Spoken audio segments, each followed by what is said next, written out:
And welcome back to the Hot Lap. Breaking news, Alex Albon has signed a multi-year deal with Williams. They've announced it today, May the 15th, about a couple of hours ago at the time of recording. Signed a multi-year deal, which is going to take his partnership, James Vowles, Williams, into 2026. Who's going to be his teammate? No idea. But his previous Williams contract was due to end, as was quite campaigned by James Vowles in 2025, when there were rumours of him going to Red Bull. But they said his excellent form in 2023, absolutely, pretty much made him a big player in the drivers' market. The start of this year, maybe a few more question marks, but the 28-year-old, he's now pledged his future to Williams in 2026 and beyond, with the team announcing he's re-signed. And it's kind of classic at the moment, kind of like McLaren did with Lando Norris. They've called it a multi-year deal, and he said, "I'm incredibly happy to be remaining with Williams Racing and continue working with such a talented and dedicated team of people." He went on to saying it has been a difficult start of the year, but since joining Williams we've made some significant progress together, and I've seen the huge changes happening behind the scenes to take us back to the front of the grid. This is a long-term project that I really believe in and want to play a key role in, which is why I have signed a multi-year contract. Multi-year could be anything but 2 or more, can't it? So the journey, he says, will take time, but I'm confident we are building the right team to move forward and achieve great things in the years to come. Now, Vowles has said quite clearly, we're delighted to secure Alex's long-term future with Williams Racing. He's an exceptional talent, technical input and dedication to the cause, and this is a huge vote of confidence in Williams and the journey back to the competitiveness that we are on. Now, since joining, Alex has consistently demonstrated his ability to perform under pressure, unless you talk about Australia 2024, but he carried on by saying, and signing in for the long term is a big piece of the puzzle of moving us up the grid.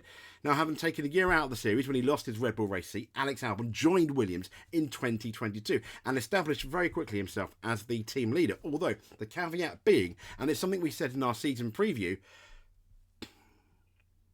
he hasn't really been tested when it comes to his teammates. He's had fairly beatable teammates, I want to say. I don't think that's too unfair.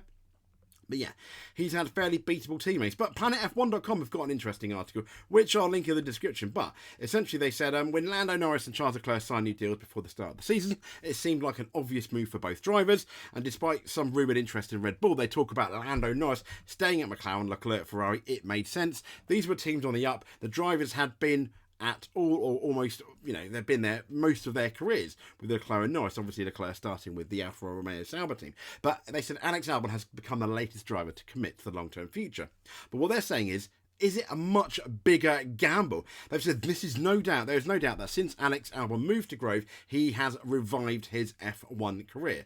But his time at Red Bull initially saw his stock absolutely plummet, and he just became a test and simulator driver in 2021, including a rumoured recreation of Hamilton and Verstappen's Silverstone collision in order to see whose fault it was. Yeah, okay.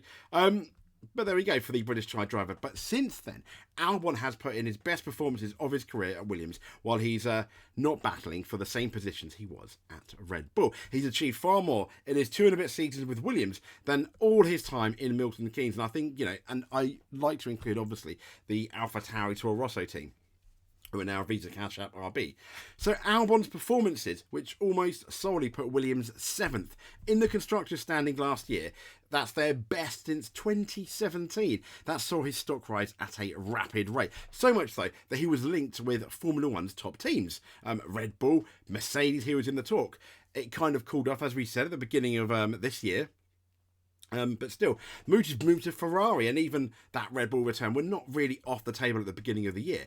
But under James Vowles, the team is undergoing what Vowles has quite openly said, a transformation, and his ambitions is to recapture the glory years that they've not really come anywhere near since 1997. There was that spate in 2003, 2001 with BMW Williams with Montoya and Ralf Schumacher. It did look like it was going to happen, but then it didn't. And since then, Williams kind of had been restricted with their budget, but now owned by CapEx, those restrictions are gone. But a lot of people are thinking their task is a lot greater than, for example, McLaren's resurgence, because Williams are starting from a lot lower down, so to speak. But that McLaren and Williams comparison, though, the Planet F1 are saying, is potentially one to look at. They said decades ago the British constructors were battling out for the championships. The championship were kept at Grosvenor Woking from 1984 to 1993, but they both tailed away in the 2010s. Now McLaren is back on the rise, and Williams feels like a couple of steps, let's say, behind their old rival, which I think is quite interesting. And as we know, Norris and Albon is also a fair comparison, even if the latter is a few years older. Norris is now winning races, and funny enough, Albon was a hero of Norris. There's all those stories about Lando Norris having Alex Albon pinned to his bedroom wall, but despite this, Albon was confident that the team has what it takes to get back on that F1 table, saying I'm incredibly, as we said, he's saying I'm incredibly happy. So, is it a risk? Yes, I think it is a risk to sign with Williams, but then you have to wonder, what other options did he have?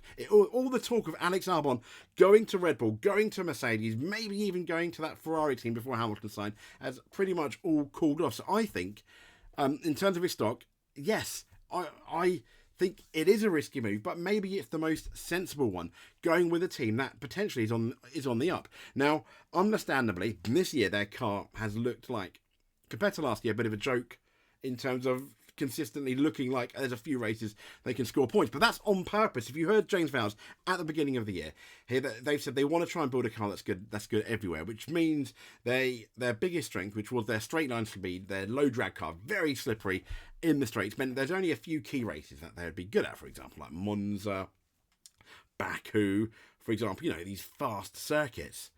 And understandably, he says he's expected to take a bit of a knock, so he's managing our expectations. And you've got James Vowles on board. I think he is one of the best team principals. I've listened to him. He's for a couple of podcasts, and he's got the backing of Capax. He's been honest with them about how long it takes, which is something, for example, that the Renault board weren't when Otmar was honest with, I think, the Renault Alpine board about how long it takes. They didn't want to know, but so it's good that he's got the backing, and I think Williams may well be for like a McLaren-esque resurgence between now and, over the next 3-4 years. It's going to be really interesting to watch. Anyway, I just wanted to throw my congratulations to Alex Albon and Williams for signing a multi-year deal. So you've got to think absolute minimum 26 and 27. But who knows? But anyway, massive congratulations. Let's hope they do gangbusters over the next couple of years.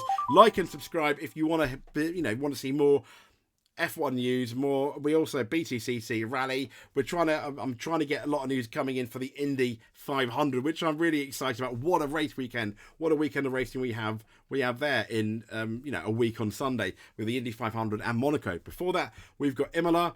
We'll be also uploading our F1 1997 with Ayrton Senna, Japan.